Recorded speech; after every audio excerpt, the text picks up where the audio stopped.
जब ब्रह्मा जी ने भगवान कृष्ण की परीक्षा ली। द्वापर युग में भगवान कृष्ण वृंदावन में बाल रूप में अपनी लीलाएं कर रहे थे। वे ग्वाल बालों के साथ गाय चराते, माखन चुराते और बांसुरी बजाकर सबका मन मोह लेते थे। देवताओं के लोक में भी उनकी लीलाओं की चर्चा होने लगी।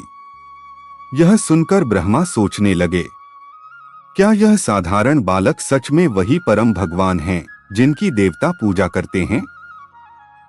उनके मन में संदेह आ गया।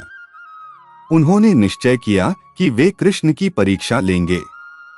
एक दिन जब कृष्ण अपने मित्रों और गायों के साथ यमुना किनारे भोजन कर रहे थे, तब ब्रह्मा जी ने अपनी माया से सभी ग्वालबालों और गायों को अदृश्य करके एक गुफा में सुला दिया। फिर वे मन ही मन हंसने लगे, अब देखता हूं कृष्ण क्या करते हैं।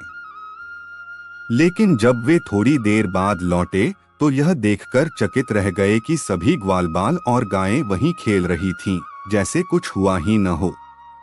असल में भगवान कृष्ण ने स्वयं ही सबका रूप धारण कर लिया था।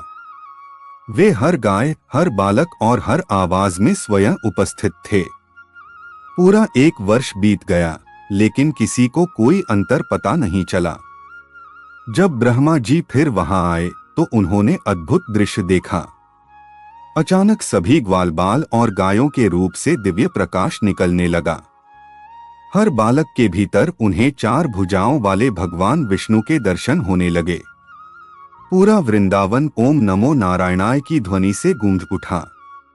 यह देखकर ब्रह्मा का अहंकार टूट गया। वे तुरंत भगवान कृष्ण के चरणों में गिर पड़े।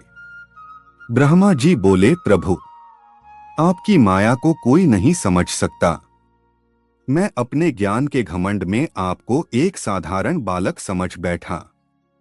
भगवान कृष्ण मुस्कुराए और बोले, हे ब्रह्मा, जो प्रेम से मुझे याद करता है वही मुझे जान सकता है, केवल ज्ञान से नहीं। ब्रह्मा जी ने हाथ जोड़कर क्षमा मांगी और भगवान की स्तुति करने लगे। उस दिन से उन्होंने स्वीकार कर लिया कि भगवान की शक्ति और लीला अनंत है। कथा से सीख, भगवान की शक्ति को बुद्धि से नहीं समझा जा सकता। अहंकार सबसे बड़े ज्ञानी को भी भ्रमित कर देता है। सच्चा प्रेम और भक्ति ही भगवान तक पहुंचने का मार्ग है। भगवान अपने भक्तों की हर परिस्थिति में रक्षा करते हैं।